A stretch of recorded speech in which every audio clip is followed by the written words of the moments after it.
श्री ओम नमो सिद्धे नमो अरिहंताणं नमो सिद्धाणं नमो आयर्याणं नमो वज्रायणं नमो लोये सुवसारणम् ओंकारं बिन्दुसंयुक्तं नित्यं ध्यायन्ति योगिनः कामदं मोक्षदं चैव ओंकाराय नमः अविरलशब्दघनो घनप्रक्षान्त सकलभूतलमलकलङ्का मुनिभिरुपासिततीर्था सरस्वती विष्णुदुरितान् अज्ञानतिमिरान्धानां ज्ञानोदयशलाकया चक्षुरुन्मीलितं येन तस्मै श्रीगुरवे नमः। मङ्गलं भगवान् वीरो मङ्गलं गौतमो गणे मङ्गलं कुम्भकर्णार्यो जैनधर्मोऽस्तु मङ्गलं सर्वमङ्गलमाङ्गल्यं सर्वकल्याणकारकं प्रधानं सर्वधर्माणां जैनं जयतु शासनं जैनं जयतु शासनम् मोक्षमार्गस्य नेतारं नेतारं कामभोक्ताम् ज्ञातारं विश्वतत्त्वानां वन्दे तद्गुणलब्धये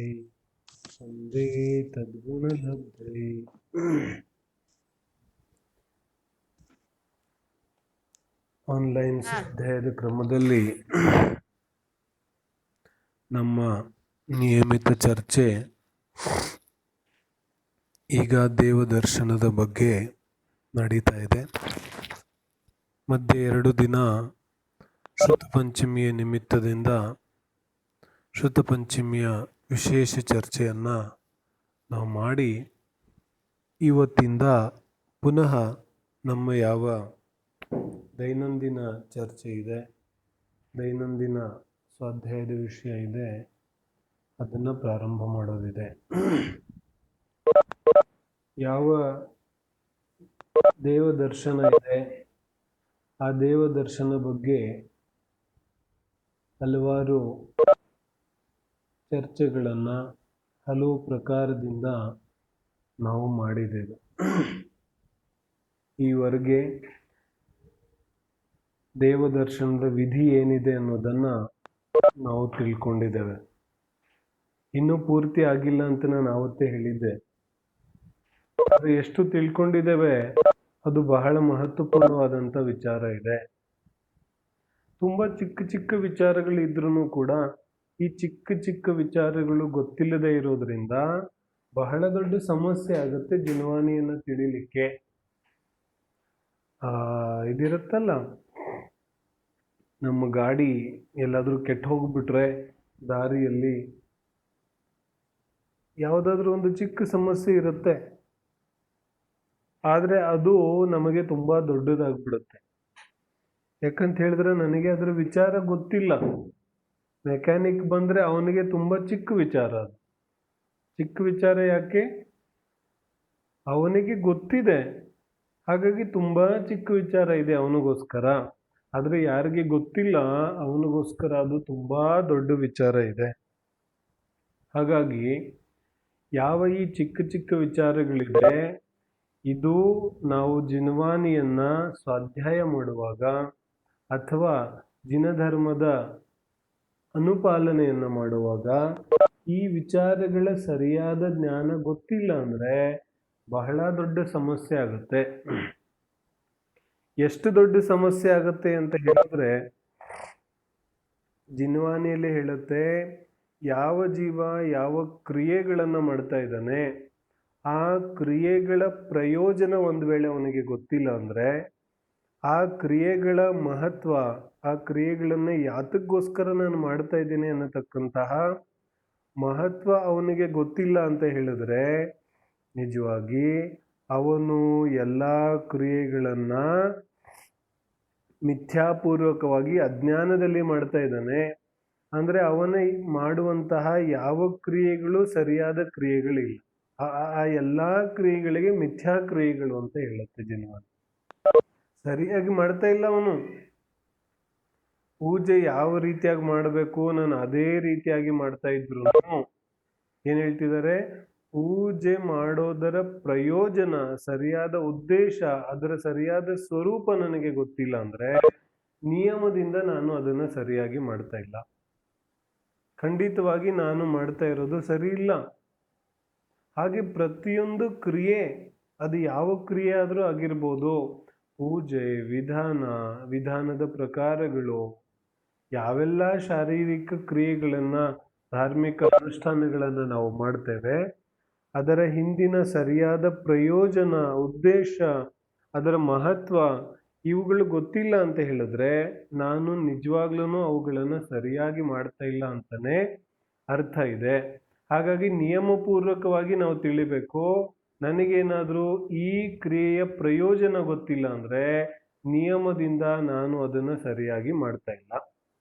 ಹಾಗಾದ್ರೆ ಸರಿಯಾಗಿ ಮಾಡುವಂತಹ ಯಾವ ನಿಯಮ ಇದೆ ಅದು ಯಾವ ರೀತಿಯಾಗಿ ಮಾಡೋದಿದೆ, ಅದರ ಉದ್ದೇಶವನ್ನ ತಿಳಿದು ಅದರ ಮಹತ್ವವನ್ನು ತಿಳಿದು ಮಾಡಿದ್ರೆ ಮಾತ್ರ ನಾವು ಅದರ ಸರಿಯಾಗಿ ಆ ಕ್ರಿಯೆಯನ್ನ ಮಾಡಲಿಕ್ಕೆ ಸಾಧ್ಯ ಇದೆ. ಹಾಗಾಗಿ ಪ್ರತಿಯೊಂದು ಕ್ರಿಯಾಕಾಂಡದ ಹಿಂದೆ ಇರತಕ್ಕಂತಹ ಪ್ರಯೋಜನವನ್ನ ತಿಳಿಯೋದು ಬಹಳ ಬಹಳ ಬಹಳ ಅವಶ್ಯಕ ಇದೆ.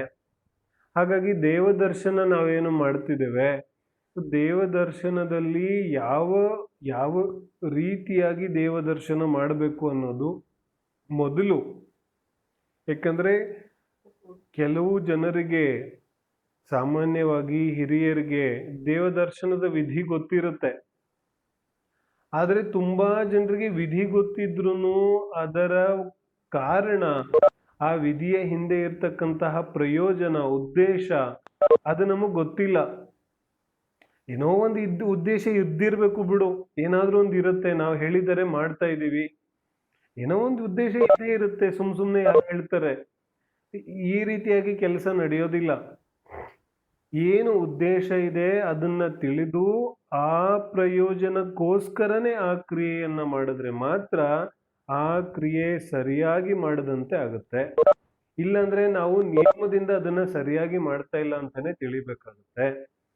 ಹಾಗಾಗಿ ದೇವದರ್ಶನದ ವಿಧಿ ಮೊದಲು, ತುಂಬಾ ಜನರಿಗೆ ದೇವದರ್ಶನದ ವಿಧಿಯೇ ಗೊತ್ತಿಲ್ಲ. ಯಾವ ರೀತಿ ದೇವದರ್ಶನ ಮಾಡಬೇಕು, ಹೋದ್ವಿ ಜಿನ ಮಂದಿರಕ್ಕೆ, ಕೈ ಮುಗಿದ್ವಿ, ನಮೋಕಾರ ಮಂತ್ರ ಹೇಳಿದ್ವಿ, ಬಂದ್ವಿ, ಮುಗೀತು ದರ್ಶನ. ಈ ರೀತಿಯಿಂದ ನಾವು ತುಂಬಾ ವರ್ಷಗಳಿಂದ ದರ್ಶನ ಮಾಡ್ಕೊಂಡು ಬರ್ತಾ ಇದ್ದೇವೆ. ಆದ್ರೆ ಈ ರೀತಿಯಾದ ದರ್ಶನದಿಂದ ನಮಗೇನೂ ವ್ಯತ್ಯಾಸ ಆಗಿಲ್ಲ, ನಮ್ಮಲ್ಲೇನೂ ಬದಲಾವಣೆ ಆಗಿಲ್ಲ, ನಮ್ಮ ಜೀವನದಲ್ಲಿ ಏನೂ ವ್ಯತ್ಯಾಸಗಳು ಕಾಣ್ತಾ ಇಲ್ಲ. यदि अपने जीवन में कोई परिवर्तन नहीं हुआ देव दर्शन से, इसका मतलब देव दर्शन की विधि नहीं जानते अपन. ಏನ್ ಹೇಳ್ತಿದ್ದಾರೆ, ದೇವ ದರ್ಶನದಿಂದ ನಮ್ಮ ಜೀವನದಲ್ಲಿ ಏನಾದ್ರೂ ಬದಲಾವಣೆ ಆಗಿಲ್ಲ ಅಂತ ಹೇಳಿದ್ರೆ ಅದರ ಅರ್ಥ ನಾನು ದೇವದರ್ಶನದ ವಿಧಿಯನ್ನ ತಿಳಿದಿಲ್ಲ. ದೇವದರ್ಶನದ ವಿಧಿಯನ್ನ ತಿಳಿದಂತಹ ಜೀವಕ್ಕೆ ಅವನ ಜೀವನದಲ್ಲಿ ಬಹಳ ಪರಿವರ್ತನೆ ಆಗುತ್ತೆ. ನನಗೆ ಅನೇಕ ಜನ ಮೆಸೇಜ್ ಮಾಡಿ, ಫೋನ್ ಮಾಡಿ ಹೇಳ್ತಾ ಇದ್ದಾರೆ, ದಿನ ಸ್ವಾಧ್ಯಾಯ ಮಾಡೋದ್ರಿಂದ ನಮಗೆ ಗೊತ್ತಿಲ್ದಿದ್ದಂತೆ ತುಂಬಾ ವ್ಯತ್ಯಾಸಗಳು ನಮ್ಮ ಜೀವನದಲ್ಲಿ ಆಗ್ತಾ ಇದೆ. ನಮಗೆ ಗೊತ್ತಿಲ್ಲ ಮತ್ತು ನಮ್ಮ ಜೀವನದಲ್ಲಿ ತುಂಬಾ ವ್ಯತ್ಯಾಸಗಳಾಗ್ತಾ ಇದೆ. ಹಾಗಾದ್ರೆ ಸಾಕ್ಷಾತ್ ಅರ್ಹಂತ ಪರಮೇಷ್ಠಿಯ ಜಿನಬಿಂಬವನ್ನ ನಾವು ದಿನನಿತ್ಯ ದರ್ಶನ ಮಾಡೋದ್ರಿಂದ ಎಂತಹ ವ್ಯತ್ಯಾಸಗಳಾಗಬಹುದು ಜೀವನದಲ್ಲಿ. ಆದರೆ ಯಾರ ಜೀವನದಲ್ಲಿ ವ್ಯತ್ಯಾಸ ಆಗುತ್ತೆ ಹೇಳ್ತಾರೆ, ಯಾರು ತನ್ನನ್ನು ತಾನು ಆ ದರ್ಶನದ ವಿಧಿಯನ್ನ ತಿಳಿತಾನೆ. ಯಾರಿಗೆ ದರ್ಶನದ ವಿಧಿನೇ ಗೊತ್ತಿಲ್ಲ. ಇಲ್ಲಿ 2-3 ವಿಚಾರಗಳಿದೆ. ಒಂದು ದರ್ಶನದ ವಿಧಿ, ಇನ್ನೊಂದು ದರ್ಶನದ ಮಹತ್ವ. ಏನ್ ಹೇಳ್ತಾರೆ, ಈಗಿನ ಸಮಯದಲ್ಲಂತೂ ಅಧಿಕಾಂಶ ಜನರಿಗೆ ದಿನನಿತ್ಯ ದರ್ಶನವೇ ಸಿಗೋದಿಲ್ಲ, ದಿನನಿತ್ಯ ದರ್ಶನ ಮಾಡೋ ಭಾವನೆ ಬರೋದಿಲ್ಲ. ಹೇಳ್ತಾರೆ, ದಿನನಿತ್ಯ ದರ್ಶನ ಮಾಡುವಂತಹ ಭಾವಗಳು ನಮಗೆ ಬರಲಿಲ್ಲ ಅಂತ ಹೇಳಿದ್ರೆ ನಮ್ಮ ಎಂತಹ ದುರಾದೃಷ್ಟ ಇದೆ. ಪಂಚೇಂದ್ರಿಯ ಜೀವಿಯಾಗಿ ಹುಟ್ಟಿ ಮನುಷ್ಯ ಜನ್ಮವನ್ನ ತಾಳಿ ಅದರಲ್ಲೂ ಜಿನಧರ್ಮ ಸಿಕ್ಕಿ, ಮೂಲ ತತ್ವಜ್ಞಾನ ಸಿಕ್ಕಿ, ಅದರಲ್ಲೂ ಕೂಡ ದಿನನಿತ್ಯ ದೇವದರ್ಶನ ಮಾಡ್ತಕ್ಕಂತಹ ಪರಿಣಾಮ ನಮಗೆ ಬರಲಿಲ್ಲ ಅಂತ ಹೇಳಿದ್ರೆ ಎಂತಹ ವಿಚಿತ್ರತೆ ಇದೆ. ಇದರಲ್ಲೂ ಎರಡು ಪ್ರಕಾರದ ಜೀವಿಗಳಿದ್ದಾರೆ.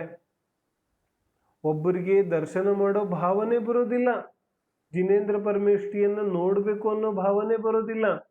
ಇನ್ನೊಬ್ಬನು ಸ್ವಾಧ್ಯಾಯ ಮಾಡ್ತಾ ಇದ್ದಾನೆ, ಸ್ವಾಧ್ಯಾಯ ಮಾಡ್ತಾ ಇದ್ದಾನೆ, ಮತ್ತು ಸ್ವಾಧ್ಯಾಯ ಮಾಡ್ಕೊಂಡು ಏನ್ ಹೇಳ್ತಾನೆ, ಈ ಕ್ರಿಯಾಕಾಂಡದಲ್ಲೆಲ್ಲ ಏನಿದೆ ದರ್ಶನ, ಈ ಎಲ್ಲ ಕ್ರಿಯಾಕಾಂಡ ಇದೆಲ್ಲ ಬೇಕಾಗಿಲ್ಲ, ಇದ್ರಲ್ಲಿ ಏನಿದೆ, ನಾನು ಸ್ವಾಧ್ಯಾಯ ಮಾಡ್ತಿದ್ದೀನಿ ಅಷ್ಟೇ.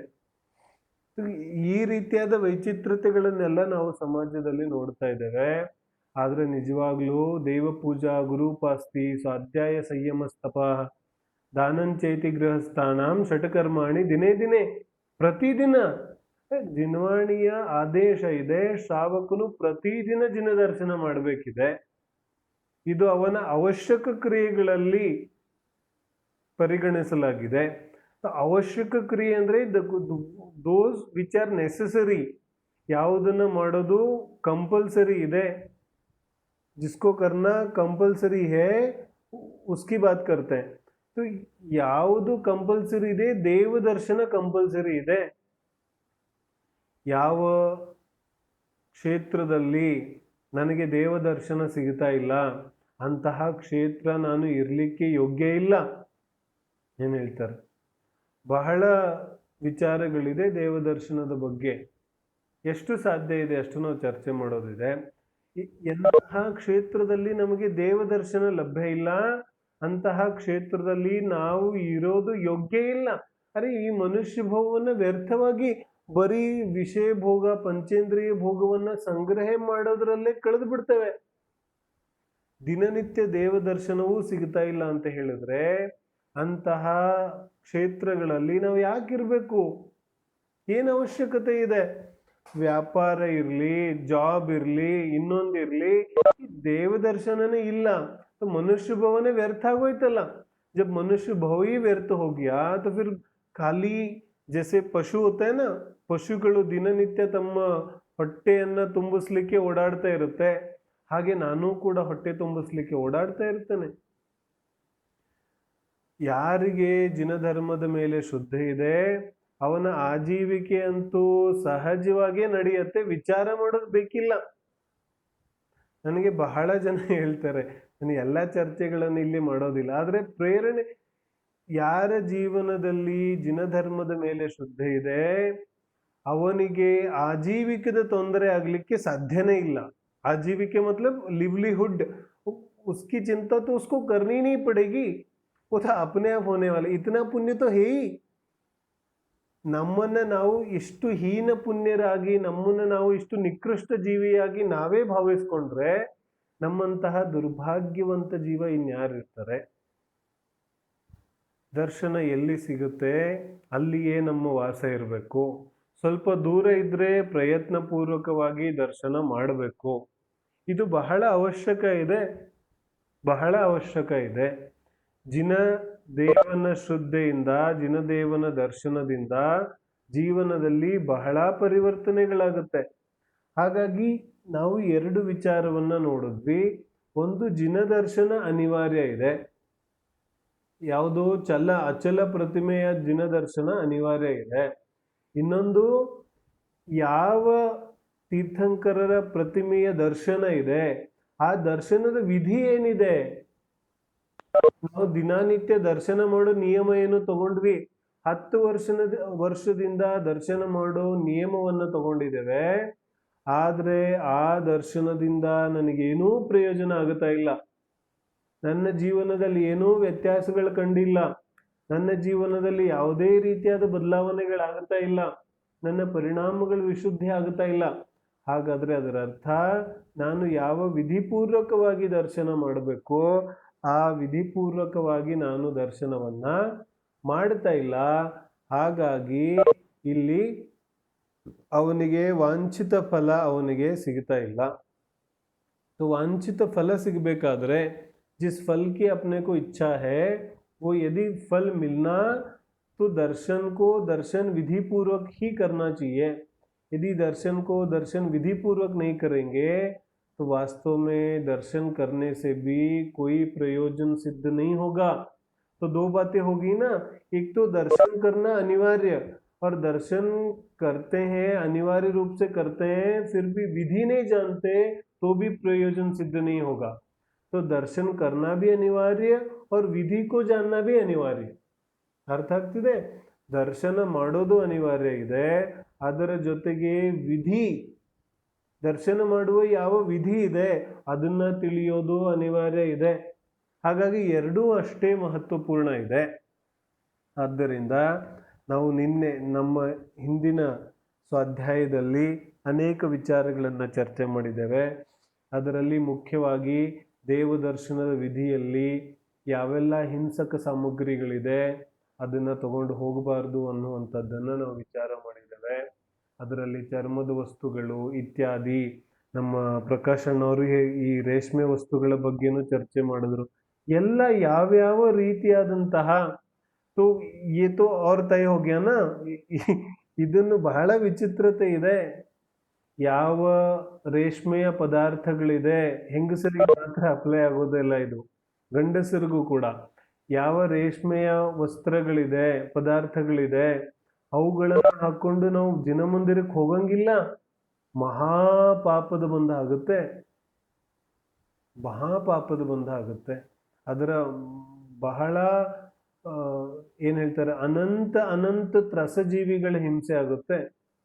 ಅನಂತ ತ್ರಸಜೀವಿಗಳು ಏಕೇಂದ್ರಿಯ ಜೀವಿ ಅಲ್ಲ, ದೋ ಇಂದ್ರಿ, ತೀಂದ್ರಿ, ಚತುರಿಂದ್ರಿ, ಪಂಚೇಂದ್ರಿ ಅಂತಹ ಜೀವಿಗಳ ಹಿಂಸೆ ಆಗುತ್ತೆ, ಅನಂತ ಜೀವಿಗಳ ಹಿಂಸೆ ಆಗುತ್ತೆ. ಹಾಗಾಗಿ ಬಹಳ ಪಾಪದ ಕೆಲಸ ಇದೆ ಜಿನಮಂದಿರದಲ್ಲಿ ಹಿಂಸಕ ಸಾಮಗ್ರಿಗಳನ್ನ ತಕೊಂಡು ಹೋಗೋದು. ಇದೆಲ್ಲ ಯಾಕೆ ನಡೀತಾ ಇದೆ ಅಂತ ಹೇಳಿದ್ರೆ, ನನ್ನ ಮುಂದೆ ಯಾವ ದೇವನ ಮೂರ್ತಿ ಇದೆ, ನನ್ನ ಮುಂದೆ ಯಾವ ಜಿನೇಂದ್ರ ಪರಮೇಶ್ವರಿ ಇದ್ದಾರೆ, ಅವರನ್ನ ನಾನು ಭಗವಂತ ಅಂತ ತಿಳಿದೇ ಇಲ್ಲ, ನಾನು ಭಗವಂತ ಅಂತ ಮನ್ನಿಸೋದೇ ಇಲ್ಲ. ಏನ್ ಹೇಳ್ತಿದ್ದಾರೆ, ಗಾಬರಿ ಆಗ್ಬೇಡ, ಗಾಬರಿ ಆಗೋದು ಬೇಕಿಲ್ಲ. ಆದ್ರೆ ನಿಜವಾದ ಪರಿಸ್ಥಿತಿ ಏನಿದೆ, ವಾಸ್ತವಿಕता क्या है, उन जिनेंद्र भगवान को मैं भगवान मानता ही नहीं. यदि मानता होता तो उनके सामने ऐसी हरकत करने का साहस कैसे होता.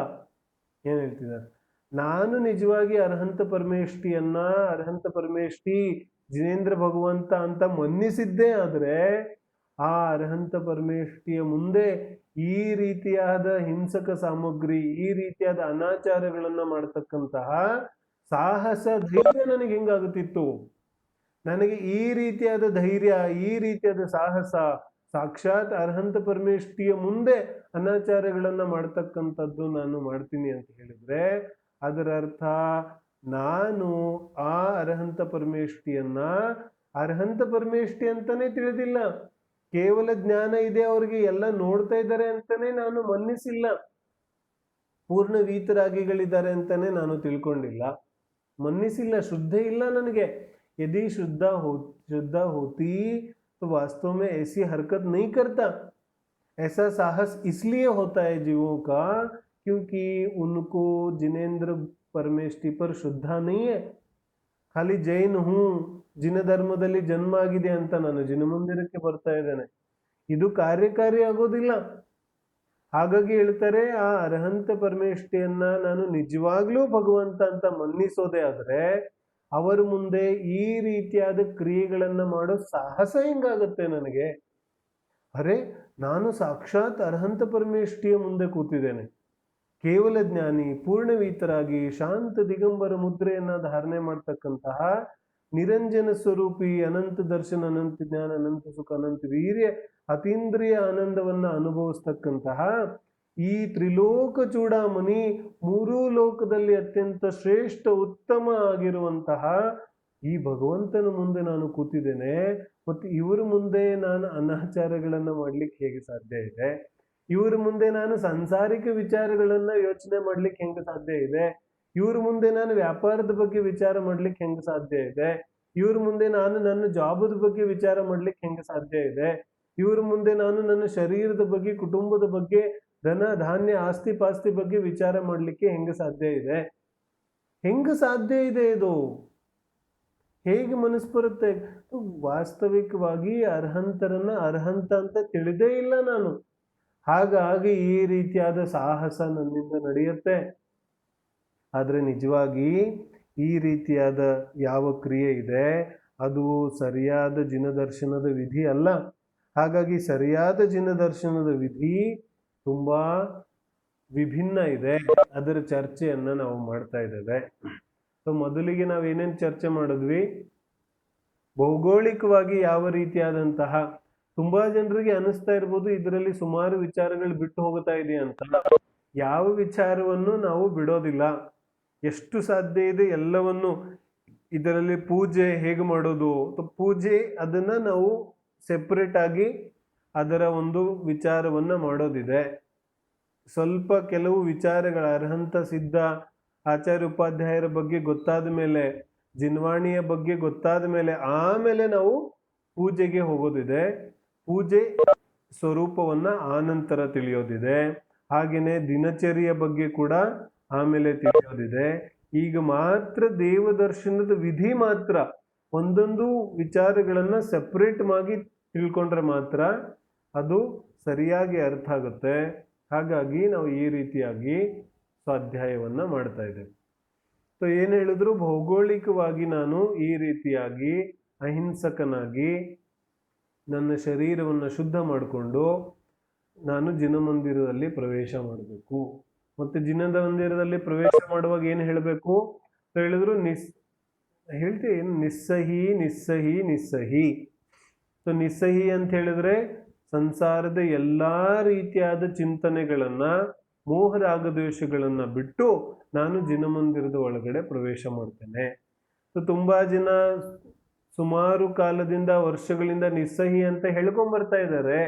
ಆದ್ರೆ ಅರ್ಥ ಗೊತ್ತಿಲ್ಲ. ತುಂಬಾ ಜನರಿಗೆ ಅರ್ಥ ಗೊತ್ತಿದೆ. ಅರ್ಥ ಗೊತ್ತಿದ್ರು ಕೂಡ ಎಷ್ಟು ನಾವು ಅದನ್ನ ಫಾಲೋ ಮಾಡ್ತೇವೆ? निस्सही का अर्थ पता होते हुए भी उसका पालन कितना होता है ये भी तो उतना ही महत्वपूर्ण है ना. ನಿಸ್ಸಹಿ ಅರ್ಥ ಗೊತ್ತಿದೆ, ನನಗೆಲ್ಲ ಗೊತ್ತಿದೆ ಪಂಡಿಜಿ. ಗೊತ್ತಿದೆ, ಹಾಗಾದ್ರೆ ಅದರ ಅನುಪಾಲನೆ, ಅದನ್ನ ಎಷ್ಟು ಫಾಲೋ ಮಾಡ್ತೀನಿ ನಾನು, ಅದನ್ನು ಕೂಡ ನಾನು ನೈತಿಕವಾಗಿ ಆನೆಸ್ಟ್ಲಿ ಅದನ್ನ ನಾನು ವಿಚಾರ ಮಾಡೋದಿದೆ. ನಾನು ಎಷ್ಟು ಅದನ್ನ ಅನುಪಾಲಿಸ್ತೇನೆ. ಅನುಪಾಲಿಸ್ತಾ ಇಲ್ಲ ಅದರ ಅರ್ಥ ನಾನು ಪ್ರತಿಜ್ಞೆಯನ್ನ ಭಂಗ ಮಾಡ್ತಾ ಇದ್ದೇನೆ. तो प्रतिज्ञा भंग करने का तो पाप लगेगा ही. इसकी चर्चा हुई थी. तो ಈ ನಿಸ್ಸಹಿ ಬಹಳ ಮಹತ್ವಪೂರ್ಣವಾದ ವಿಚಾರ ಇದೆ ಜಿನದರ್ಶನದಲ್ಲಿ. ಎಲ್ಲಾ ಸಾಂಸಾರಿಕ ವಿಚಾರಗಳು ಥಟ್ ಅಂತ ಬಿಟ್ಟು ಜಿನಮಂದಿರದಲ್ಲಿ ನಾನು ಅರ್ಹಂತ ಪರಮೇಷ್ಠಿ ಇಬ್ಬರೇ, ಮಧ್ಯದಲ್ಲಿ ಯಾರು ಇರಬಾರ್ದು. ಏನ್ ಹೇಳ್ತಾರೆ? ನೋ ಇಂಟರ್ಮಿಡಿಯೇಟ್ರಿ, ಮಧ್ಯದಲ್ಲಿ ಕನೆಕ್ಷನ್ ಕೊಡೋರು ಯಾರು ಇರಬಾರ್ದು. ನಾನು ಅರ್ಹಂತ ಪರಮೇಷ್ಠಿ ಇಬ್ಬರೇ. ಅರ್ಹಂತ ಪರಮೇಷ್ಠಿಯ ಬಗ್ಗೆ ಜೊತೆಗೆ ನಾನು ದಿನ ಮಾತಾಡ್ಬೇಕಿದೆ. ಅರ್ಹಂತ ಪರಮೇಷ್ಠಿ ಮಾತಾಡ್ತಾರಲ್ಲ, ದಿನ ಉಪದೇಶ ಕೊಡ್ತಿದಾರಲ್ಲ, ನಾವು ಚರ್ಚೆ ಮಾಡಿದ್ದೇವೆ. ಅರ್ಹಂತ ಪರಮೇಷ್ಠಿ ದಿನ ಮಾತಾಡ್ತಾರೆ, ನಮಗೆ ಉಪದೇಶ ಕೊಡ್ತಾ ಇದ್ದಾರೆ ದಿನ. ಮೂಕ ಉಪದೇಶ. ಅರೆ ಮೂಕ ಉಪದೇಶ ವಚನಗಳ ಉಪದೇಶಕ್ಕಿಂತ ಬಹಳ ಶ್ರೇಷ್ಠ ಇದೆ.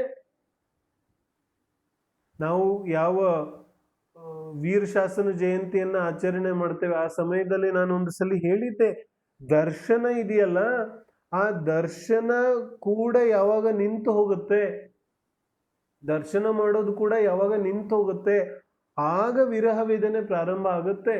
ಮಹಾವೀರ ಸ್ವಾಮಿಯ ದರ್ಶನಕ್ಕಿಂತ ಮುಂಚೆ ದಿವ್ಯ ಧ್ವನಿ ನಿಂತು ಹೋಗುತ್ತೆ. ದಿವ್ಯ ಧ್ವನಿ ನಿಂತು ಹೋಗಿ ಮುಂದಿನ ದಿನ ದರ್ಶನ ಕೂಡ, ಯಾಕಂದ್ರೆ ಮುಂದಿನ ದಿನ ನಿರ್ವಾಣ ಆಗುತ್ತೆ. ನಿರ್ವಾಣ ಆದ್ಮೇಲೆ ದರ್ಶನ ಕೂಡ ಆಗೋದಿಲ್ಲ ಜನರಿಗೆ. ದರ್ಶನಕ್ಕೂ ಕೂಡ ಜನ ಬರ್ತಿರ್ತಾರೆ ಸಮೋಶರಣದಲ್ಲಿ. ದರ್ಶನ ಬಹಳ ಮಹತ್ವಪೂರ್ಣ ಇದೆ.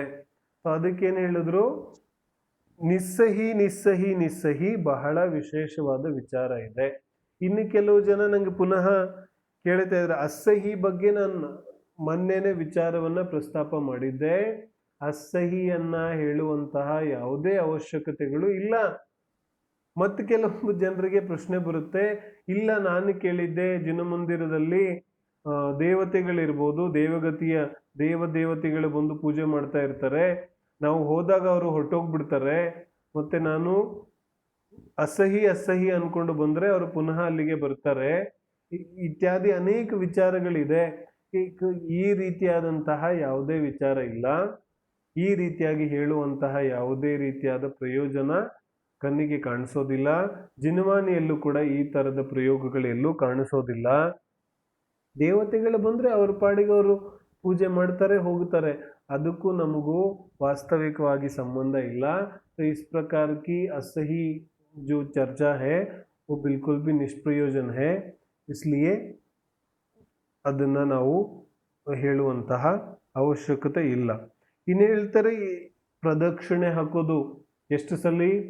3 ಸಲ ಪ್ರದಕ್ಷಿಣೆ ಹಾಕೋ ಬಗ್ಗೆ ಕೂಡ ನಾವು ಚರ್ಚೆಯನ್ನ ಮಾಡಿದ್ವಿ. ಪ್ರದಕ್ಷಿಣೆ ಹಾಕುವಾಗ ನಾವು ಸ್ತುತಿಯನ್ನ ಹೇಳಿಕೊಂಡು ಪ್ರದಕ್ಷಿಣೆಯನ್ನ ಹಾಕತಕ್ಕಂತಹ ವಿಚಾರವನ್ನ ಕೂಡ ಮಾಡಿದ್ವಿ. ಪ್ರದಕ್ಷಿಣೆ ಹೇಗೆ ಹಾಕೋದು ಎಲ್ಲರಿಗೂ ಗೊತ್ತಿರುತ್ತೆ. ಆದ್ರೂ ಅದರ ಪ್ರಯೋಜನ, ಅದರ ಉದ್ದೇಶ, ಯಾವ ಕಡೆಯಿಂದ ಹಾಕೋದು? ಬಲಗಡೆಯಿಂದ ಎಡಗಡೆಯಿಂದ ನಾವು ಪ್ರದಕ್ಷಿಣೆಯನ್ನ ಹಾಕ್ತೇವೆ. ಯಾಕೆ ಎಡಗಡೆಯಿಂದ ಪ್ರದಕ್ಷಿಣೆಯನ್ನ ಹಾಕುತ್ತೇವೆ? ಬಲಗಡೆಯಿಂದ ಯಾಕೆ ಹಾಕಬಾರ್ದು? ಎಡಗಡೆಯಿಂದಾನೇ ಪ್ರದಕ್ಷಿಣೆ ಯಾಕೆ ಹಾಕಬೇಕು? ಬಲಗಡೆಯಿಂದ ಯಾಕೆ ಹಾಕಬಾರ್ದು? ಹೇಳ್ತಾರೆ जो वामेतर हस्ते, ऐसा ऐसा सूत्र आता है. ಏನ್ ಸೂತ್ರ ಇದೆ? ಪೂಜ್ಯೋ ವಾಮೇತರ ಹಸ್ತೆ. ಪೂಜ್ಯೋ ಅಂದ್ರೆ ಯಾರು ಪೂಜ್ಯರಿದ್ದಾರೆ ಅವರು वामहस्त ಅಂದ್ರೆ ಎಡಗೈ. जो अपना लेफ्ट हैंड होता है ना, उसको बोलते हैं वामहस्त संस्कृत में. तो वाम इतर, तो लेफ्ट हैंड से जो दूसरा है, तो दूसरा मतलब राइट हैंड है ना. तो राइट हैंड, तो पूज्यो वामेतर हस्ते. ಯಾರು ಪೂಜ್ಯನೀಯರಿದ್ದಾರೆ ಅವರು ನಮ್ಮ ಬಲಗಡೆ ಇರಬೇಕು. ಏನು ಸೂತ್ರ ಇದೆ? ಸಂಸ್ಕೃತದ ಸೂತ್ರ ಇದೆ. ಯಾರು ಪೂಜ್ಯರಿದ್ದಾರೆ ಅವರು ನಮ್ಮ ಬಲಗಡೆಗಿರ್ಬೇಕು. ಪೂಜ್ಯೋ ವಾಮೇತರ ಹಸ್ತೆ. ಸೊ ನಾವು ಯಾವಾಗ ಪ್ರದಕ್ಷಿಣೆ ಹಾಕ್ತೇವೆ ಎಡಗಡೆಯಿಂದ, ಸೊ ಹಾಕುವಾಗ ಸಂಪೂರ್ಣ ಪ್ರದಕ್ಷಿಣೆ ಸಮಯದಲ್ಲಿ ನಮ್ಮ ಬಲಗಡೆ ಭಾಗದಲ್ಲಿ ಜಿನೇಂದ್ರರ ಮೂರ್ತಿ ಇರುತ್ತೆ. ಯಾಕಂದ್ರೆ ಪೂಜ್ಯೋ ವಾಮೇತರ ಹಸ್ತೆ, ಯಾರು ಪೂಜ್ಯರಿದ್ದಾರೆ ಅವ್ರು ಯಾವಾಗ್ಲೂ ಬಲಗಡೆಗೆ ಇರಬೇಕಾಗುತ್ತೆ. ರೈಟ್ हैंड साइड में होने चाहिए. इसलिए प्रदक्षिणा हमेशा दाई तरफ से, मतलब लेफ्ट हैंड से राइट हैंड ऐसा, ಎಡಗಡೆಯಿಂದ ಬಲಗಡೆಗೆ ಪ್ರದಕ್ಷಿಣೆಯನ್ನ ಹಾಕುವಂಥದ್ದು ನಿಯಮ ಇದೆ. ನಮ್ಮ ಯಾವ ಪರಂಪರೆ ಇದೆ, ಭಾರತೀಯ ಪರಂಪರೆ, ಅದರಲ್ಲಿ ನಾವು ನೋಡ್ತೀವಲ್ಲ, ಪುರುಷರು ರೈಟ್ ಹ್ಯಾಂಡ್ ಇರ್ತಾರೆ, ಸ್ತ್ರೀಯರು ಬಲಗಡೆಗಿರ್ತಾರೆ. ಹಾಗಾಗಿ ಇದರದ್ದೇನು ವಿಶೇಷ ಪ್ರಯೋಜನ ಇಲ್ಲ. ಆದ್ರೆ ಯಾವ ಒಂದು ಪರಂಪರೆ ಈ ರೀತಿಯಾಗಿ ನಡ್ಕೊಂಡ್ ಬಂದಿದೆಯಲ್ಲ, ಸೊ ಅದಕ್ಕೆ ಕಾರಣ ವಾಸ್ತವಿಕವಾಗಿ ನಮ್ಮ ಯಾವ ಪೂರ್ವ परंपरे ಇದೆ उसके अनुसार जो पूज्य होता है वो अपने दाहिने तरफ होनी चाहिए. इसलिए ಪ್ರದಕ್ಷಿಣ इस प्रकार से दी जाती है. तो ಪ್ರದಕ್ಷಿಣೆಯ ಪ್ರಯೋಜನ ಈ ಕಡೆಯಿಂದ ಹೀಗೆ ಕೊಡುವಂಥದ್ದು ಪ್ರಯೋಜನ ಇದೆ. ಪ್ರದಕ್ಷಿಣೆ ಬಗ್ಗೆ ಹಲವಾರು ವಿಚಾರಗಳಿದೆ. ಪ್ರದಕ್ಷಿಣೆಯಲ್ಲೇ ಒಂದು ದೊಡ್ಡ ಧರ್ಮ ಪ್ರಾರಂಭ ಆಗಿದೆ ಈಗ. ಏನು ಹೇಳ್ತಾರೆ? ಎಷ್ಟು ಪ್ರದಕ್ಷಿಣೆ, ಕಿತ್ತ ಪ್ರದಕ್ಷಿಣೆ ದೇನಾ ಭಾಯ್ ಸಾಬ್? ಎಷ್ಟು ಪ್ರದಕ್ಷಿಣೆಯನ್ನ ಮಾಡೋದು? ಒಂದು ಸೂತ್ರ ಇದೆಯಲ್ಲ, ಧರ್ಮಕ್ಷೇತ್ರೇ ಅನ್ಯ ಕ್ಷೇತ್ರೇ ಕೃತಂ ಪಾಪಂ ಧರ್ಮಕ್ಷೇತ್ರೇ ವಿನಶ್ಯತಿ, ಧರ್ಮಕ್ಷೇತ್ರೇ ಕೃತಂ ಪಾಪಂ ವಜ್ರಲೇಪೋ ಭವಿಷ್ಯತಿ. ಈ ರೀತಿಯಾದ ಸೂತ್ರ ಇದೆಯಲ್ಲ, ಅದರ ಅರ್ಥ ಹೊರಗಡೆ ಮಾಡಿದಂತಹ ಯಾವ ಪಾಪ ಇದೆ ಅದು ಧರ್ಮಕ್ಷೇತ್ರದಲ್ಲಿ ಬಂದು ನಷ್ಟ ಆಗುತ್ತೆ. ಮತ್ತು ಧರ್ಮಕ್ಷೇತ್ರದಲ್ಲಿ ಮಾಡಿರುವಂತಹ ಪಾಪ ಎಲ್ಲಿ ನಷ್ಟ ಆಗುತ್ತೆ? ಅದನ್ನ ನಷ್ಟ ಮಾಡ್ಲಿಕ್ಕೆ ಇನ್ಯಾವುದಾದ್ರೂ ಬೇರೆ ಜಾಗ ಇದೆಯೇನೋ? ಹೇಳ್ತಾರೆ ವಜ್ರಲೇಪೋ ಭವಿಷ್ಯತಿ, ವಜ್ರದ ರೀತಿಯಾಗಿ ಗಟ್ಟಿಯಾಗತ್ತೆ, ಅದನ್ನ ಅನುಭವಿಸ್ಲೇಬೇಕಾಗುತ್ತೆ. ऐसा कहते हैं निधत्ती निकाचित रूप पाप का बंद होता है धर्म क्षेत्र में. तो ಧರ್ಮ ಕ್ಷೇತ್ರದಲ್ಲಿ ಯಾವ ಪಾಪದ ಬಂಧ ಆಗುತ್ತೆ ಅದು ವಜ್ರಲೇಪ ಆಗುತ್ತೆ. ಹಾಗಾಗಿ ಬಹಳ ಅವಶ್ಯಕತೆ ಇದೆ, ನಾವು ಬಹಳ ಸೂಕ್ಷ್ಮತೆಯಿಂದ ತಿಳಿಬೇಕಾಗುತ್ತೆ. ಈ ಜಿನ ದರ್ಶನ ಅಥವಾ ಯಾವ ಧಾರ್ಮಿಕ ಕ್ರಿಯೆಗಳಿದೆ ಅದರಲ್ಲಿ ಎಷ್ಟು ಕಡಿಮೆ ಹಿಂಸೆ ಆಗುತ್ತೆ ಅಷ್ಟು ಕಡಿಮೆ ಹಿಂಸೆ ಮಾಡೋದು ಉದ್ದೇಶ ಇದೆ. ऐसा नहीं कि यार ಸಂಸಾರದಲ್ಲಿ ನನ್ನ ಗೃಹಸ್ಥದಲ್ಲಿ ಎಷ್ಟೋ ಪಾಪ ಮಾಡ್ತೇನೆ, ಇನ್ನೊಂದ್ ಸ್ವಲ್ಪ ಪಾಪ ಧರ್ಮಕ್ಷೇತ್ರದಲ್ಲಿ ಮಾಡಿದ್ರೆ ಏನಾಗುತ್ತೆ, ಧರ್ಮಕ್ಕೋಸ್ಕರ ತಾನೇ ನಾನು ಮಾಡ್ತಾ ಇದ್ದೇನೆ. ಹಿಂಸೆಯಿಂದ ಧರ್ಮ ಆಗೋದಿಲ್ಲ. ಏನು ಸ್ವರೂಪ ಇದೆ कि जितना अल्प हो सके, ಎಷ್ಟು ಅಲ್ಪದಲ್ಲಿ ಅಲ್ಪ ಸಾಧ್ಯ ಇದೆ ಅಷ್ಟು ಅಲ್ಪ ಹಿಂಸೆಯ ಮೂಲಕ ನಾವು ಜಿನ ದರ್ಶನವನ್ನ, ಧಾರ್ಮಿಕ ಕ್ರಿಯೆಗಳನ್ನ ಮಾಡೋದು ಜಿನವಾನಿಯ ಆದೇಶ ಇದೆ. ಯಥೇಚ್ಛವಾಗಿ ಎಷ್ಟು ಬೇಕಾದ್ರೂ ಹಿಂಸೆ ಮಾಡೋದಲ್ಲ, ಎಷ್ಟು ಅವಶ್ಯಕ ಇದೆ ಅಷ್ಟೇ. ನಾವು ಮುನಿಗಳ ಸ್ವರೂಪವನ್ನ ನೋಡ್ತೀವಲ್ಲ, ಮುನಿಗಳ ಸ್ವರೂಪ ಮಲ್ಕೊಳ್ಳೋದಾದ್ರೆ, ಕೂತ್ಕೊಳ್ಳೋದಾದ್ರೆ ಎಷ್ಟು ಜಾಗ ಕ್ಲೀನ್ ಮಾಡ್ತಾರೆ, ಎಷ್ಟು ಕುಳಿತುಕೋಬೇಕಾಗಿದೆ ಅಷ್ಟೇ ಜಾಗ, ಮಿಕ್ಕಿದ ಸುತ್ತಮುತ್ತ ಅಲ್ಲ. ಬಂಡೆಗಳ ಮೇಲೆ ಕೂತ್ಕೊಳ್ಳೋದಾದ್ರೆ ಎಷ್ಟು ಜಾಗ ಕೂತ್ಕೊಳ್ಳಿಕ್ಕೆ ಬೇಕು ಅಷ್ಟೇ.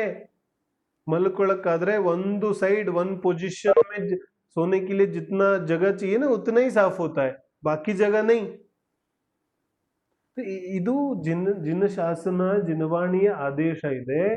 ಎಷ್ಟು ಅಲ್ಪ ಹಿಂಸೆ ಆಗಬೇಕು ಅಷ್ಟು ಅಲ್ಪ ಹಿಂಸೆ ಮಾಡೋದಿದೆ. ಇದನ್ನ ನಾನೇನಕ್ಕೆ ಹೇಳ್ತಾ ಇದ್ದೇನೆ, ಪ್ರದಕ್ಷಿಣೆ ಎಷ್ಟು ಹಾಕೋದು, ಎಷ್ಟು ಪ್ರದಕ್ಷಿಣೆ ಹಾಕಿದ್ರೆ ಎಷ್ಟು ಪುಣ್ಯ ಬಂದಾಗುತ್ತೆ. ಏನು 108, 1008 ಎಷ್ಟು ಪ್ರದಕ್ಷಿಣೆಗಳು ಹಾಕೋದು. ತೀರ್ಥಕ್ಷೇತ್ರಗಳಲ್ಲಿ, ಸಿದ್ಧ ಕ್ಷೇತ್ರಗಳಲ್ಲಂತೂ ಪ್ರದಕ್ಷಿಣೆ ಹಾಕುವಂತ ಕಾಂಪಿಟೇಷನ್ ನಡೆದಿದೆ. ಕಾಂಪಿಟೇಷನ್ हो रहा है ಪ್ರದಕ್ಷಿಣ देने का. बोलते ಇದು ಸರಿ ಅಲ್ಲ. ನಾನು ಪ್ರದಕ್ಷಿಣೆ ಹಾಕೋದಕ್ಕೆ ವಿರುದ್ಧ ಇಲ್ಲ, ಪ್ರದಕ್ಷಿಣೆ ಹಾಕಬೇಕು.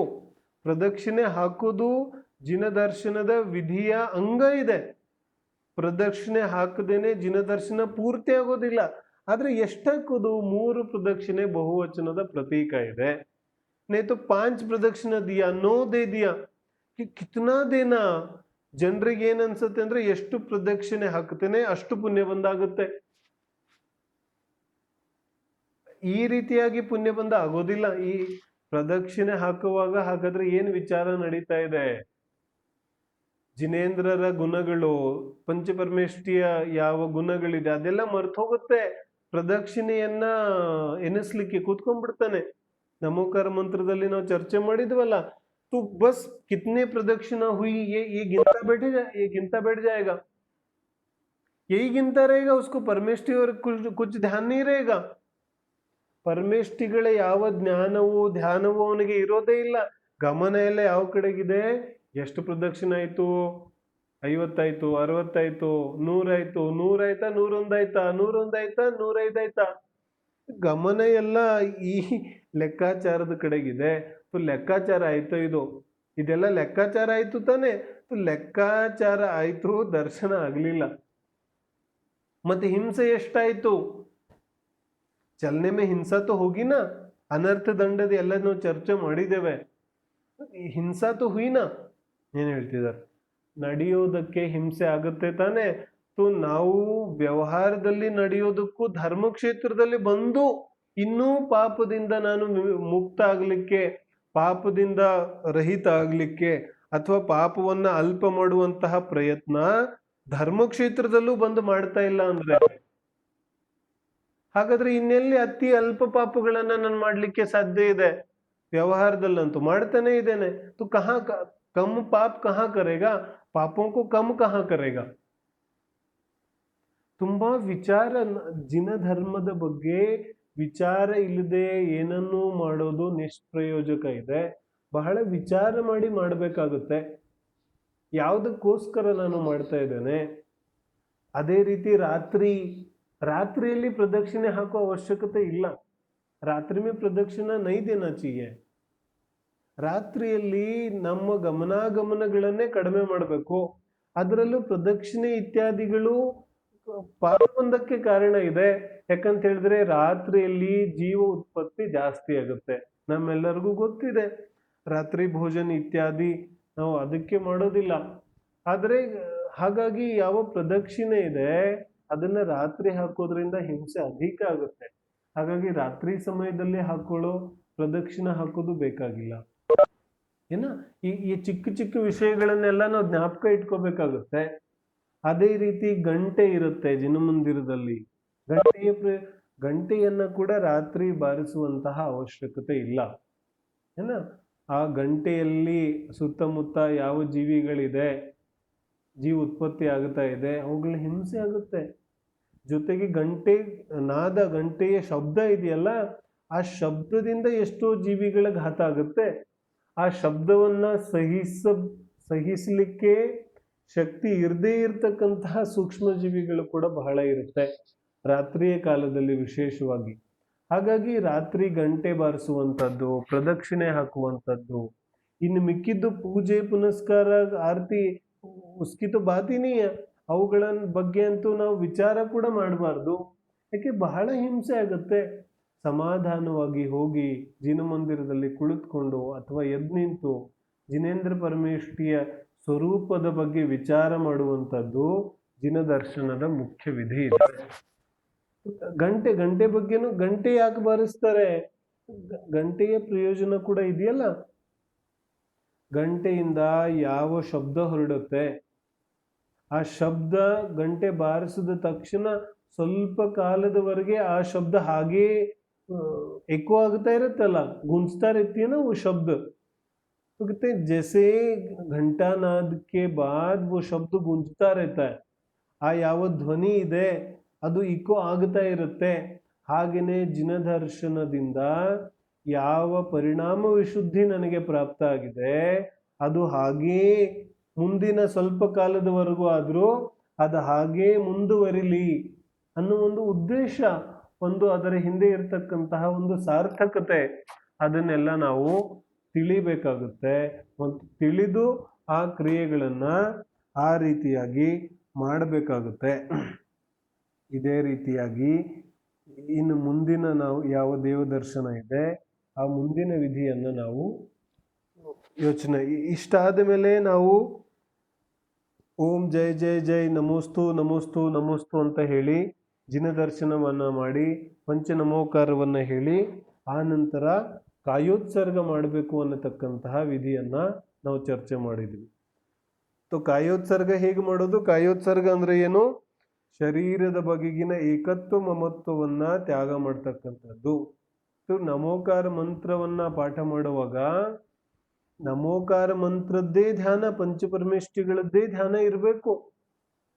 ಪಂಚಪರಮೇಷ್ಠಿಗಳ ಧ್ಯಾನವನ್ನ ಬಿಟ್ಟು ಪಂಚಪರಮೇಷ್ಠಿಗಳ ಧ್ಯಾನ ಸಮಯದಲ್ಲಿ ಇನ್ನೇನಾದ್ರೂ ವಿಚಾರಗಳು ಬರ್ತಾ ಇದೆ, ಅದರ ಅರ್ಥ ಅಲ್ಲಿ ಪಂಚಪರಮೇಷ್ಠಿಗಳ ಧ್ಯಾನ ಎಲ್ಲಾಯ್ತು? ಹಾಗಾದ್ರೆ ಪಂಚಪರಮೇಷ್ಠಿಗಳ ಧ್ಯಾನ ಆಗ್ಲಿಲ್ಲ ಅಂದ್ರೆ ಕಾಯೋತ್ಸರ್ಗ ಎಲ್ಲಾಯ್ತು? ವಾಸ್ತವಿಕವಾಗಿ ನಮಗೆ ಸಂಸಾರದ ವಿಚಾರಗಳು ಜ್ಞಾಪಕ ಬರ್ತಾ ಇದೆ, ನಮ್ಮ ಕುಟುಂಬದ ವಿಚಾರಗಳು ಜ್ಞಾಪಕ ಬರ್ತಾ ಇದೆ. ಹಾಗಾದ್ರೆ ಇಲ್ಲಿ ಶರೀರದ ಮಮತ್ವವನ್ನೇ ಬಿಡ್ಲಿಕ್ಕೆ ಹೇಳ್ತಾ ಇದ್ದಾರೆ. ಶರೀರ ಅಂತೂ ದೂರ, ನನಗಿನ್ನ ಶರೀರದಿಂದ ಹೊರಗಡೆ ವಿಕಲ್ಪಗಳು ಬರ್ತಾ ಇದೆ. ಹೇಳ್ತಾರೆ ಇದೂ ಯೋಗ್ಯ ಇಲ್ಲ. ನಿನ್ನ ಸ್ವಂತ ಶರೀರವನ್ನು ಕೂಡ ನೀನು ಮರೆತು ಅಲ್ಪ ಸ್ವಲ್ಪ ಕಾಲದವರೆಗೆ ಜಿನಮಂದಿರದಲ್ಲಿ ನೀನು ವಿಚಾರ ಮಾಡಬೇಕಾಗುತ್ತೆ. ಆಗ ಮಾತ್ರ ಜಿನದರ್ಶನ ಸಾರ್ಥಕವಾಗುತ್ತೆ. ಇಷ್ಟೆಲ್ಲ ಮಾಡಿದ ಮೇಲೆ ಏನು ಹೇಳ್ತಾರೆ, ಇನ್ನು ವಿಧಿ ಪೂರ್ತಿ ಆಗಲಿಲ್ಲ. ಇದಾದ್ಮೇಲೆ ಏನು ಮಾಡೋದು ಹೇಳ್ತಾರೆ, ಇದಾದ ಮೇಲೆ ದರ್ಶನ ಆದ ನಂತರ ಸ್ವಲ್ಪ ಕಾಲ, ಕನಿಷ್ಠ ಒಂದು ಅರ್ಧ ಗಂಟೆ, ಸ್ವಲ್ಪ ಕಾಲ ಅಂದ್ರೆ 5 ನಿಮಿಷ ಅಲ್ಲ, ಕನಿಷ್ಠ ಒಂದು 20 ನಿಮಿಷ, ಅರ್ಧ ಗಂಟೆ ಜಿನಮಂದಿರದಲ್ಲಿ ಕುಳಿತು ಸ್ವಾಧ್ಯಾಯ ಮಾಡಬೇಕು. ಒಂದು ವೇಳೆ ಪ್ರವಚನ ನಡೀತಾ ಇದ್ರೆ ಪ್ರವಚನ ಕೇಳಬೇಕು, ಇಲ್ಲ ಅಂತ ಹೇಳಿದ್ರೆ ಸ್ವಾಧ್ಯಾಯ ಮಾಡಬೇಕು. ಏನು ಹೇಳ್ತಿದ್ದಾರೆ? ಜಿನದರ್ಶನದ ವಿಧಿ ಇದೆ ಇದು. ಕೈ ಮುಗಿದು ವಾಪಸ್ ಬಂದ್ಬಿಡೋದಲ್ಲ. ಏನ್ ದರ್ಶನದ ವಿಧಿಯಲ್ಲಿ ಏನಿದೆ? ಕೊನೆಯ ಹಂತ ಅಲ್ಲ. ಯಾವ ದೇವದರ್ಶನವನ್ನ ಮಾಡಿದ ನಂತರ, ಕಾಯೋತ್ಸರ್ಗ ವಿಧಿ ಆದ ನಂತರ ಅಲ್ಲಿ ಜಿನವಾಣಿಯನ್ನ ಕೇಳಬೇಕು. ಒಂದು ವೇಳೆ ಎಲ್ಲೂ ನಡೀತಾ ಇಲ್ಲ ಅಂತ ಹೇಳಿದ್ರೆ, ಯಾವುದು ಪ್ರವಚನ ನಡೀತಾ ಇಲ್ಲ ಅಂತ ಹೇಳಿದ್ರೆ, ನಾನು ಸ್ವಂತ ಕೂತ್ಕೊಂಡು 20 ನಿಮಿಷ ಅರ್ಧ ಗಂಟೆ ಜಿನವಾಣಿಯನ್ನ ಓದಬೇಕು. ಇದು ಜಿನದರ್ಶನದ ವಿಧಿಯಲ್ಲಿ ಗರ್ಭಿತ ಇದೆ. ಜಿನ ದರ್ಶನ ವಿಧಿಯ ಅವಿಭಾಜ್ಯ ಅಂಗ ಇದೆ. ಇಸ್ಕೆ ಬಿನಾ ಜಿನ ದರ್ಶನ್ ಪೂರ ನಹೀ ಹೋತಾ. ನಾವು ಹಿಂದೆ ಕೇಳಿರ್ಬೋದು, ನೋಡಿರಬಹುದು, ನಮ್ಮ ಹಿರಿಯರ ಒಂದು ಜೀವನವನ್ನ ನೋಡಿರಬಹುದು. ನಾನಂತೂ ತುಂಬಾ ನೋಡಿದ್ದೇನೆ. ನಮ್ಮ ಊರಲ್ಲಿ ಬೆಳಿಗ್ಗೆ ನಮ್ಮ ಅಜ್ಜಿ, ತಾತ, ತಂದೆ ಯಾವಾಗ ದರ್ಶನಕ್ಕೆ ಹೋಗುತ್ತಾರೆ, ದರ್ಶನಕ್ಕೆ ಹೋಗಿ ಬರೀ ದರ್ಶನ ಮಾಡ್ಕೊಂಡ್ ಬರೋದಿಲ್ಲ. ಕೆಲವೊಂದ್ಸಲಿ ಲೇಟ್ ಆಗತ್ತಲ್ಲ ಬಸ್ದಿಂದ ಬರೋದು. ಅವಾಗ ಕೇಳಿದ್ರೆ, ಅಜ್ಜಿನ ತಾತನ ಕೇಳಿದ್ರೆ ಯಾಕೆ ಲೇಟು ಅಂತ ಹೇಳಿದ್ರೆ, ಇವತ್ತು ಸೂತ್ರವನ್ನ ಹೇಳೋರು ಯಾರೂ ಬಂದಿರ್ಲಿಲ್ಲ ಅಂತ ಹೇಳೋರು. ಸೂತ್ರವನ್ನ ಹೇಳೋರು ಯಾರೂ ಬಂದಿರ್ಲಿಲ್ಲ ಅಂತ ಹೇಳಿದ್ರೆ ತತ್ವಾರ್ಥ ಸೂತ್ರ ಓದಿ ಹೇಳೋರು ಯಾರೂ ಬಂದಿಲ್ಲ ಅಂತ. ಎಲ್ಲಿವರೆಗೆ ದೇವ ದರ್ಶನ ಮಾಡಿ ತತ್ವಾರ್ಥ ಸೂತ್ರವನ್ನ ಕೇಳೋದಿಲ್ಲ, ಅಲ್ಲಿವರೆಗೆ ಜಿನ ದರ್ಶನ ವಿಧಿ ಪೂರ್ತಿ ಆಗ್ತಿರ್ಲಿಲ್ಲ ಅವ್ರದ್ದು. ಜಿನ ದರ್ಶನದ ವಿಧಿಯಲ್ಲಿ ಜಿನವಾಣಿಯನ್ನ ಕೇಳೋದು ಅವಿಭಾಜ್ಯ ಅಂಗ ಇದೆ. ಹೋಗಿ ಬರೀ ನನ್ನ ದುಃಖಗಳನ್ನ ಜಿನದೇವನಿಗೆ ಹೇಳೋದಲ್ಲ. ಹೇ ಭಗವಂತ, ನನಗೆ ಈ ರೀತಿಯಾದ ದುಃಖ ಇದೆ, ಆ ರೀತಿಯಾದ ದುಃಖ ಇದೆ ಅಂತೆಲ್ಲ ಹೇಳಿ ವಾಪಸ್ ಬಂದ್ಬಿಡೋದಲ್ಲ. ಅದಕ್ಕೆ ಯಾವ ಉಪಾಯವನ್ನ ಜಿನೇಂದ್ರ ಭಗವಂತ ಹೇಳ್ತಾ ಇದ್ದಾರೆ, ಆ ಉಪಾಯವನ್ನ ಕೇಳಬೇಕಲ್ಲ. जिनेंद्र भगवान को तो हम सुनाते, लेकिन जिनेंद्र भगवान की भी तो सुनना चाहिए ना. जिनेंद्र भगवंतर ಏನ್ ಹೇಳ್ತಾ ಇದ್ದಾರೆ ಅದನ್ನು ಕೇಳಬೇಕಲ್ಲ. महावीर भगवान को तो सब मानते हैं, लेकिन महावीर भगवान की कितने लोग मानते हैं. ಏನ್ ಹೇಳ್ತಿದ್ದಾರೆ, ಮಹಾವೀರ್ ಭಗವಂತನನ್ನಂತೂ ನಾವು ಎಲ್ಲರೂ ಮನ್ನಿಸ್ತೇವೆ, ಆದರೆ ಮಹಾವೀರ ಭಗವಂತರ ಉಪದೇಶವನ್ನ ಎಷ್ಟು ಜನ ಮನ್ನಿಸ್ತೇವೆ, ಅದು ಮಹತ್ವಪೂರ್ಣ ಇದೆಯಲ್ಲ. ದೇವ ದರ್ಶನ ಯಾವಾಗ ಪೂರ್ತಿ ಆಗುತ್ತೆ? ಮಾತ್ರ ನಾನು ಹೋಗಿ ಕೈ ಮುಗಿದು ಬಂದ್ರೆ ದೇವ ದರ್ಶನ ಪೂರ್ತಿ ಆಗೋದಿಲ್ಲ. ಯಾವಾಗ ನಾನು ದೇವ ದರ್ಶನವನ್ನ ಮಾಡಿ ಪರಿಣಾಮಗಳಲ್ಲಿ ಯಾವಾಗ ನಿರ್ಮಲತೆ ಉಂಟಾಗುತ್ತೆ, ಆಗ ಅಲ್ಲಿ ಕುಳಿತು ಸ್ವಲ್ಪ ಕಾಲದವರೆಗೆ ಶಾಂತ ಚಿತ್ತದಿಂದ ಸ್ವಾಧ್ಯಾಯವನ್ನ ಮಾಡೋದಿದೆ. ಸ್ವಾಧ್ಯಾಯ ಹೇಗೆ ಮಾಡೋದು, ಎಲ್ಲಿಂದ ಶುರು ಮಾಡೋದು? ಇದು ಸುಮಾರು ಜನರಿಗೆ ಪ್ರಶ್ನೆ ಇರುತ್ತೆ. ನೀವೇನೋ ಹೇಳಿದ್ರೆ ಸ್ವಾಧ್ಯಾಯ ಮಾಡಬೇಕು ಅಂತ, ಹೆಂಗ್ ಮಾಡೋದು?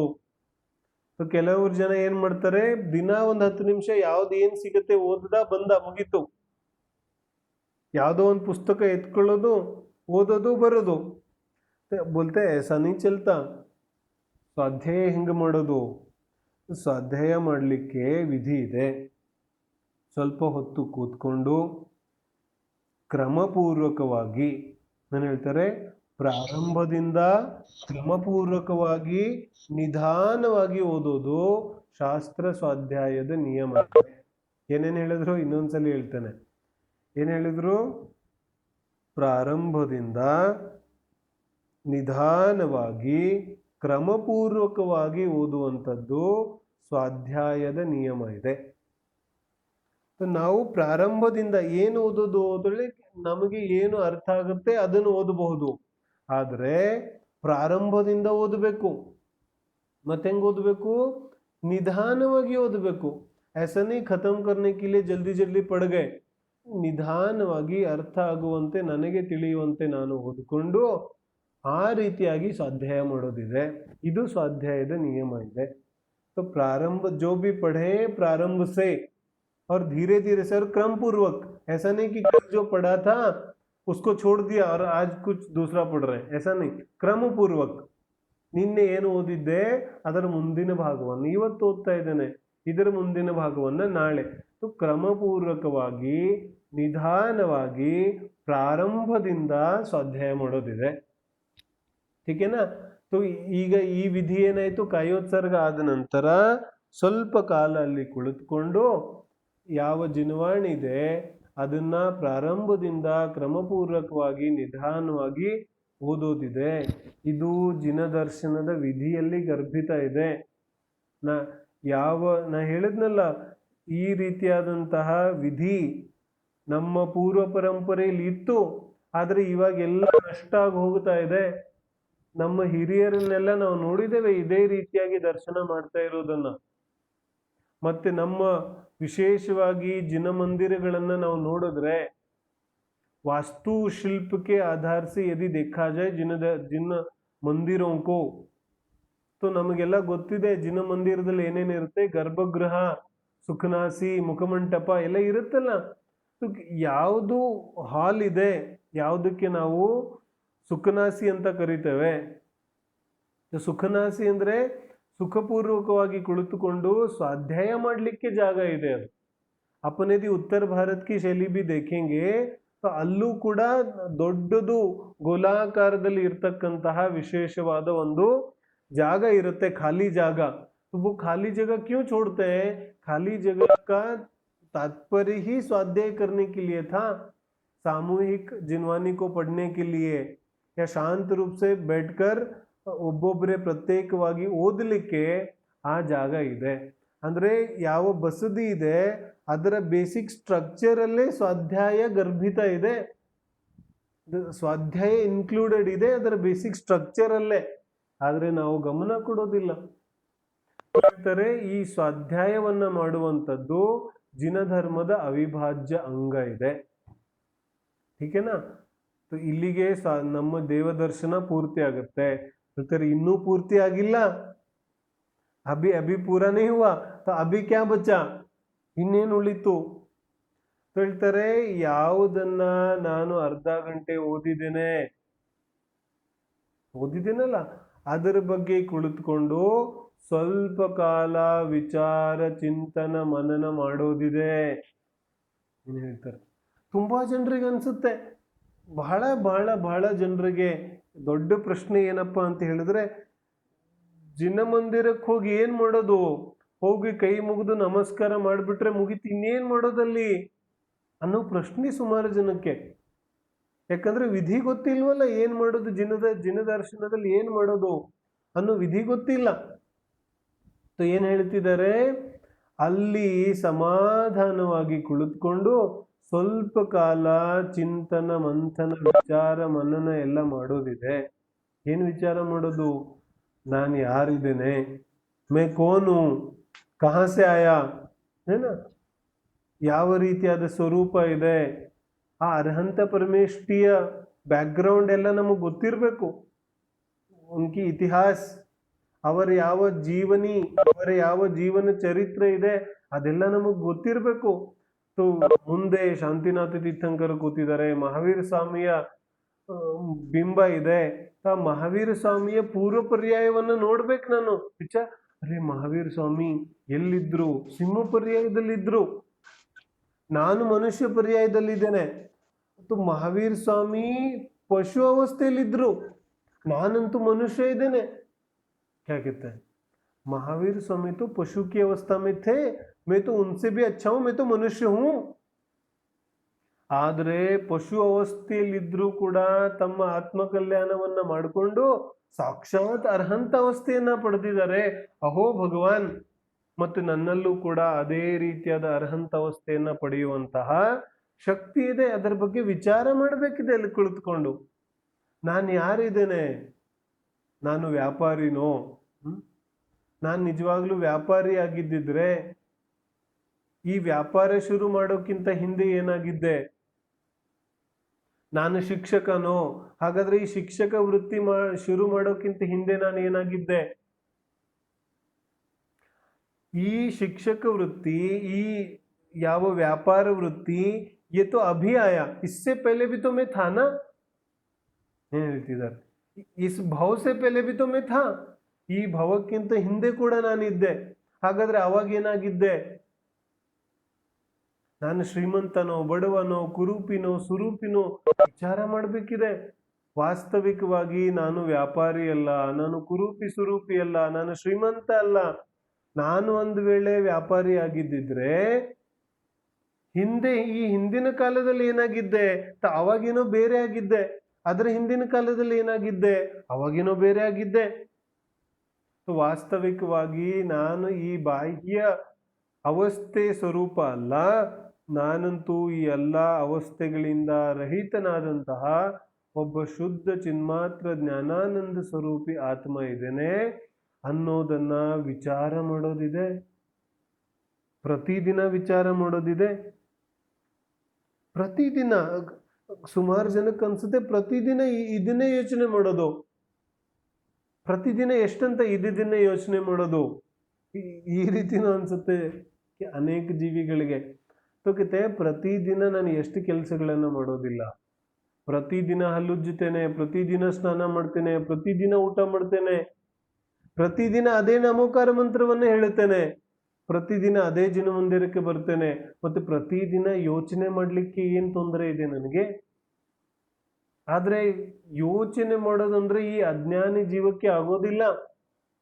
ಅವನು ಕಣ್ಣು ಮುಚ್ಕೊಂಡು ಎಲ್ಲಾ ಕ್ರಿಯೆ ಮಾಡ್ಲಿಕ್ಕೆ ತಯಾರಿದ್ದಾನೆ. जहां विचार करने की बात आई तो अज्ञानी को आफत आ जाता है, वो विचार नहीं करना चाहता. तो ವಿಚಾರ ಇಲ್ಲದೆ ಕ್ರಿಯೆಗಳು ಸಮ್ಯಕ್ ಆಗ್ಲಿಕ್ಕೆ ಸಾಧ್ಯ ಇಲ್ಲ. ಹಾಗಾಗಿ ನಾವು ವಿಚಾರ ಮಾಡೋದಿದೆ. ಈ ರೀತಿಯಾಗಿ ಜಿನಮಂದಿರದ ಯಾವ ಸ್ವರೂಪ ಇದೆ ಅದು ಬಹಳ ಮಹತ್ವಪೂರ್ಣ ಇದೆ, ಬಹಳ ಬಹಳ ಮಹತ್ವಪೂರ್ಣ ಇದೆ. ಯಾವ ಜಿನಮಂದಿರದ ಪ್ರಯೋಜನ ಇದೆ ಅಥವಾ ಜಿನಬಿಂಬವನ್ನ ದರ್ಶನ ಮಾಡ್ತಕ್ಕಂತಹ ಯಾವ ಪ್ರಯೋಜನ ಇದೆ, ಉದ್ದೇಶ ಇದೆ, ಅದ್ರ ಬಗ್ಗೆ ಕೂಡ ನಾವು ಆವತ್ತು ಯೋಚನೆ ಮಾಡಿದ್ದಿದೆ.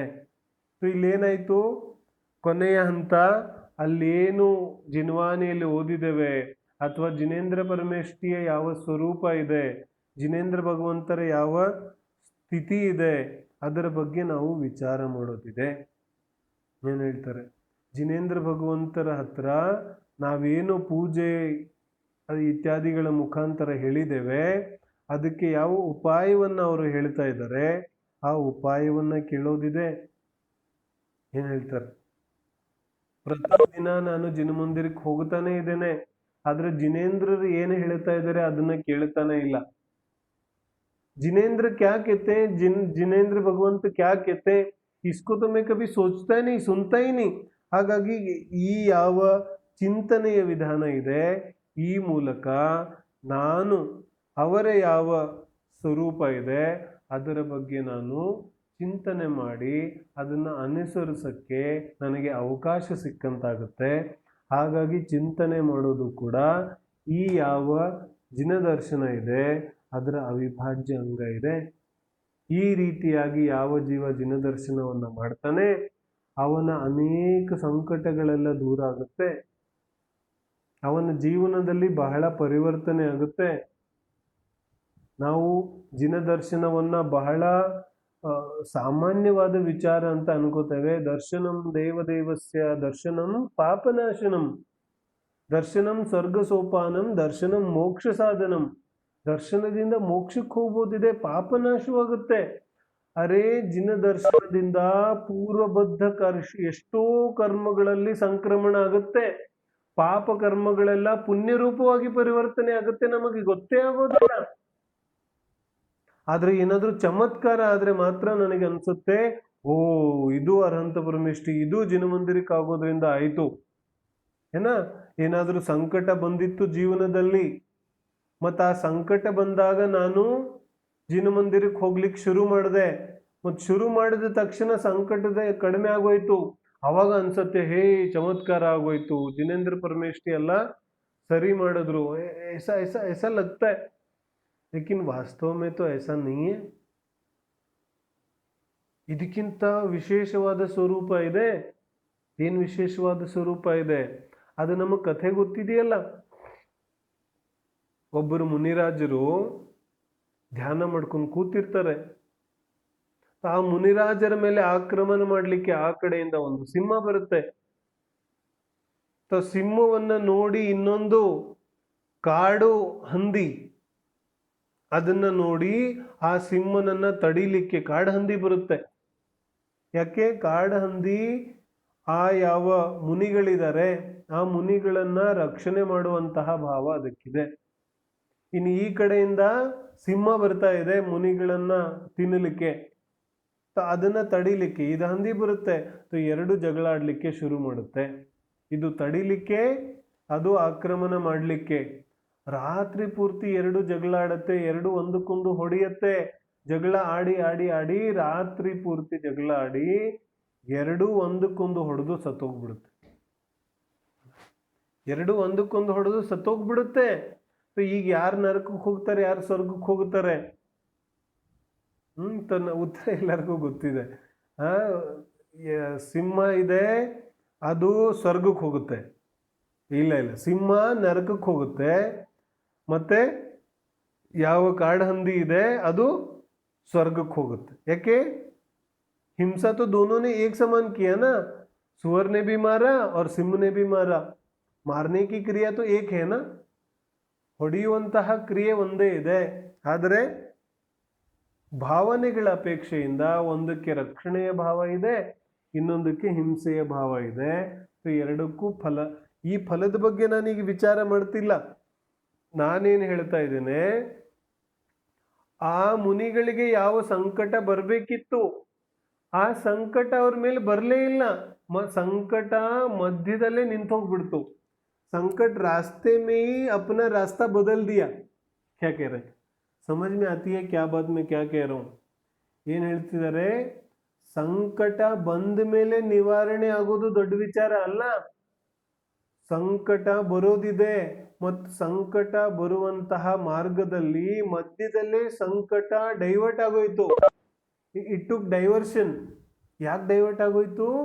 ಇಲ್ಲಿ ಜಿನೇಂದ್ರರ ಯಾವ ದೇವದರ್ಶನ ಇದೆ, ಆ ದೇವದರ್ಶನದಿಂದ ಯಾವ ಉತ್ಕೃಷ್ಟ ಸಾತಿಶಯ ಪುಣ್ಯ ಪರಿಣಾಮಗಳಾಗುತ್ತಾ ಇದೆ, ಆ ಪುಣ್ಯ ಪರಿಣಾಮಗಳಿಂದ ಯಾವ ಸಂಕಟ ಬರೋದಿತ್ತು, ಆ ಸಂಕಟನೇ ಬರಲಿಲ್ಲ. ಆದ್ರೆ ಸಂಕಟ ಬರಲಿಲ್ಲ ಅಂತ ಹೇಳಿದ್ರೆ ಅದು ನನಗೆ ಸಂಕಟ ದೂರ ಆಯಿತು ಅಂತ ಅನ್ಸೋದೇ ಇಲ್ಲ. ನನಗೆ ಸಂಕಟ ದೂರ ಆಯಿತು ಅಂತ ಯಾವಾಗ ಅನ್ಸುತ್ತೆ? ಶರೀರದಲ್ಲಿ ಏನಾದರೂ ರೋಗ ಆಯಿತು, ಏನಾದರೂ ಅಸಾಧ್ಯವಾದಂತಹ ತೊಂದರೆ ಬಂತು, ಮತ್ತು ಅದು ಯಾವಾಗ ದೂರ ಆಗುತ್ತೆ, ಆವಾಗ ನನಗನ್ಸುತ್ತೆ ಸಂಕಟ ದೂರ ಆಯಿತು. ಲೇಕಿನ್ ಸಂಕಟನೇ ಬರದೇ ಹೋದ್ರೆ ಹೇಳ್ತಾರೆ ಇದು ಸಂಕಟ ದೂರ ಆಗೋಕ್ಕಿಂತನೂ ಉತ್ಕೃಷ್ಟ ವಿಚಾರ ಇದೆ. ವಾಸ್ತವಿಕವಾಗಿ ಜಿನದರ್ಶನ ಮಾಡುವಂತಹ ಜೀವಕ್ಕೆ ಅನೇಕ ಸಂಕಟಗಳು ಬರೋದೇ ನಿಂತು ಹೋಗುತ್ತೆ.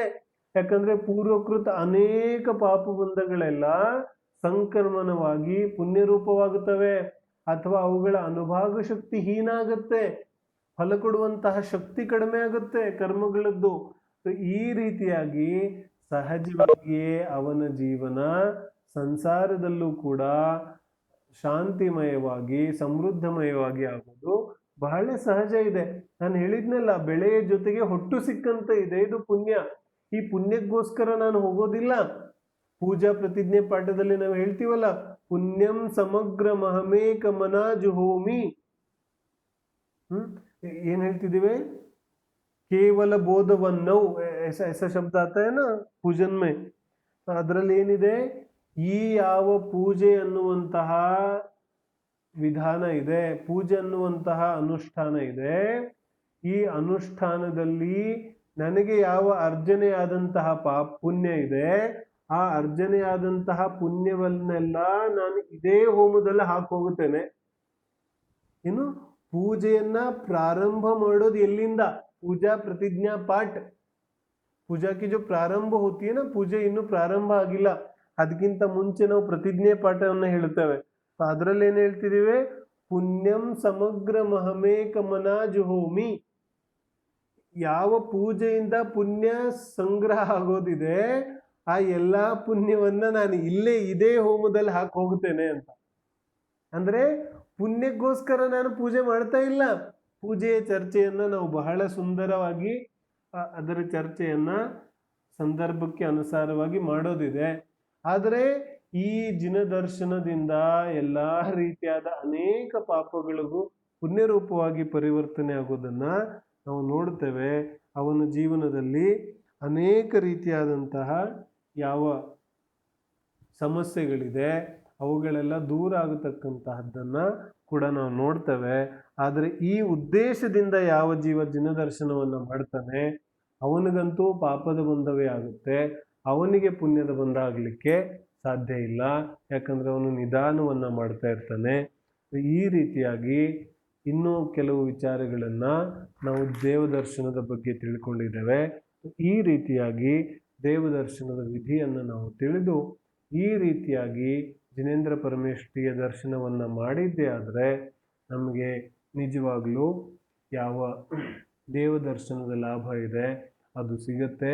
ಆ ಮೂಲಕ ನಾನು ಯಾವ ನಮ್ಮ ಅನುಭವ ಇದೆ ಅದರಿಂದ ಹಾಗೂ ಜಿನವಾನಿಯಿಂದ ನಾವು ನೋಡ್ತಕ್ಕಂಥದ್ದು ಜಿನದರ್ಶನವನ್ನು ಮಾಡಿದಂತಹ ಜೀವಕ್ಕೆ ವಾಸ್ತವಿಕವಾಗಿ ಅವನ ಜೀವನವೇ ಪರಿವರ್ತನವಾಗುತ್ತೆ.